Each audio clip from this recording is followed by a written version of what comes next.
निष्काम कर्मयोगी सोहळ्यामध्ये मंत्री छगन भुजबळ यांना मराठा आरक्षणाच्या मुद्द्यावरून काळे झेंडे दाखवण्यात आलेत। या कार्यक्रमात भुजबळांना भक्तांनी काळे झेंडे दाखवलेत।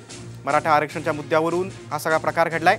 भुजबळांचा यावेळी निषेध करण्यात आलेला आहे। जनार्दन स्वामींच्या उत्तराधिकाऱ्यांच्या निष्काम कर्मयोगी सोहळ्यामध्ये हा सगळा प्रकार घडलेला आहे। या सोहळ्यासाठी मंत्री छगन भुजबळ तिथे आलेले होते, मात्र मराठा आरक्षणाच्या मुद्द्यावरून भुजबळांना यावेळी काळे झेंडे दाखवण्यात आले। आपण पिक्चरमध्ये बघतोय की कशा प्रकारे काळे झेंडे दाखवण्यात आले। जनार्दन स्वामींच्या उत्तराधिकाऱ्यांचा हा निष्काम कर्मयोगी सोहळा होता। या सोहळ्यासाठी मंत्री छगन भुजबळ उपस्थित असताना हा सगळा प्रकार घडलेला आहे।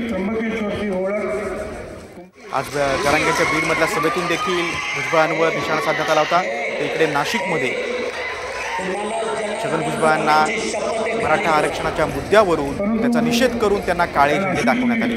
छगन भुजबळ बोलत असताना हा सगळा प्रकार घडलेला आहे। राम टीव्हीवर ही एक्सक्लुझिव्ह दृश्य तुम्ही पाहताय। एकीकडे हा कार्यक्रम सुरू असताना भुजबळ बोलत असतानाच त्यांचा निषेध करण्यात आला।